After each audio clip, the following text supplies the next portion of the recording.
Béni soit le Seigneur, frères et sœurs. Bonsoir chez vous.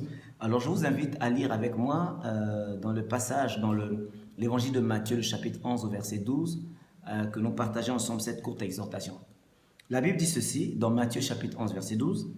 Depuis le temps de Jean-Baptiste jusqu'à présent, le royaume des cieux est forcé, et ce sont les violents qui s'en emparent. Béni soit le Seigneur. La parole du Seigneur n'est pas toujours tendre, certes, mais elle est pleine de vie et pleine de force. Car Jésus lui-même aussi a dit dans Jean 6, 63, si je ne me trompe pas, « Mes paroles que je vous ai dites sont vie et esprit. » Frère, rentrer dans le royaume des cieux nécessite beaucoup de sacrifices. De soi-même d'abord, parce que cela passe par une consécration. La consécration nécessite aussi l'abandon. L'abandon de quoi justement? De ce qui nous lie encore au monde, frères et sœurs. Nous voyons cette phrase que Jésus dit qui est quelquefois mal interprétée, dit « Si un de tes membres est pour toi une occasion de chute et t'empêche de royaume dans les cieux, alors coupe. » Jésus ne nous demande pas que nous puissions rentrer physiquement, bien sûr, manchots, aveugles ou bien estropiés. Non, il veut dire par là que nous devons nous débarrasser de toutes ces choses, d'accord, qui ne sont pas en accord avec sa parole, auxquelles nous nous attachons fermement, frères et sœurs. Et je vais vous rassurer, frères et sœurs, ce n'est pas forcément les péchés. Même dans nos églises, nous avons érigé des idoles. Même dans nos églises, nous avons ce que j'appelle construit des veaux d'or. Nous avons détourné nos regards du Seigneur pour regarder à des choses matérielles, à des choses de la terre.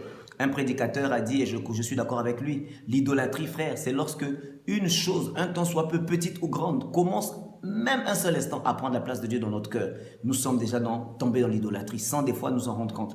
Et donc le Seigneur dit que pour rentrer dans le royaume des cieux, frère, c'est le sacrifice, c'est l'abandon. Ne soyons pas ces chrétiens qui aiment la facilité, ne soyons pas ces chrétiens qui aiment le contentement, ne soyons pas ces chrétiens qui aiment le confort. Non, frères et sœurs, nous devons être capables de faire face à des circonstances difficiles, tel que le Seigneur nous le dit, c'est au prix de beaucoup de sacrifices, frères et sœurs. Un chrétien doit consentir à faire des sacrifices, à abandonner beaucoup de choses. Je ne saurais pas vous dire exactement, cela va dépendre de ce qu'il y a dans votre vie et de l'appel que le Seigneur a prononcé dans votre vie. Je voudrais vous encourager ce soir, frères et sœurs. Si Jésus l'a dit, c'est que c'est possible. Les précurseurs de l'Église, les apôtres, ont consenti. Pierre même l'a dit, « Mais Seigneur, pour toi, nous avons tout abandonné. Quelle sera notre récompense ?»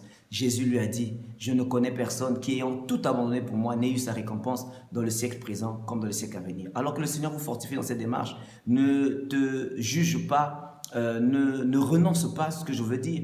Si tu es sur cette voie de consécration, de sacrifice, d'abandon de soi pour gagner le royaume des cieux, alors je t'encourage et je prierai encore le Seigneur par sa grâce que tous ses fils et toutes ses fils arrivent à ce sacrifice afin que nous gagnions tous le royaume des cieux. Que Dieu vous bénisse.